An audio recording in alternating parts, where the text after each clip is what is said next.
Before I begin addressing the envelopes, I wanted to quickly flash up my Google Doc guest list, which I've used to keep all of my guest information in one place.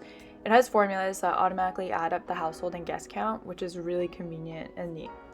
For now, I'm just going to fill it out with some made-up names and addresses.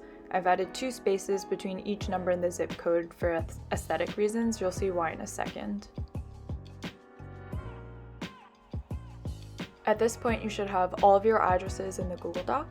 So what I'm going to do is make this half width and then open up FontLab Pad.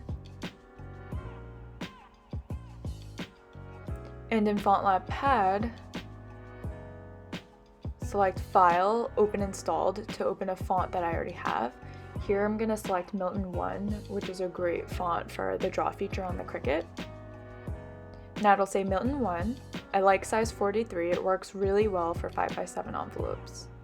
I'm going to go back to the Google Doc and double click in the cell.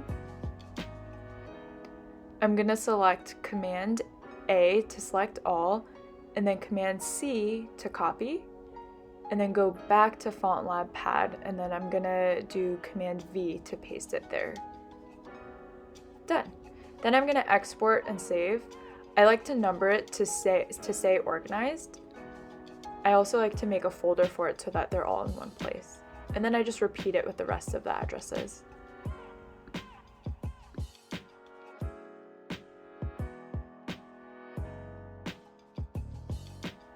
Now on my Cricut, I'm going to add my adapter for my Sakura Jelly Roll pen. I got this from Etsy, so I'll leave the link to it in the description. And then I add the actual pen itself. So now I have Cricut Design Space opened to a new project, and then I also have my invite address SVGs folder open up separately.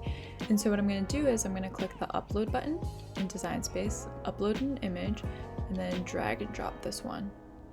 I'm going to save it, and then I'm going to click on it and insert image.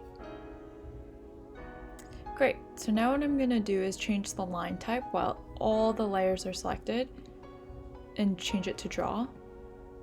Then I'm going to weld it. Then I can click make it. And so I'm planning on printing this on a 5x7 envelope. So that means it's going to be 7 inches by 5 inches. So I think a good place would be around here.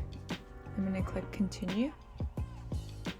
It's going to connect to my Explorer. I want the material to actually be paper, and then I'm going to load my materials in. So I already have my pen and my adapter in, so what I'm going to do is I'm going to place my envelope,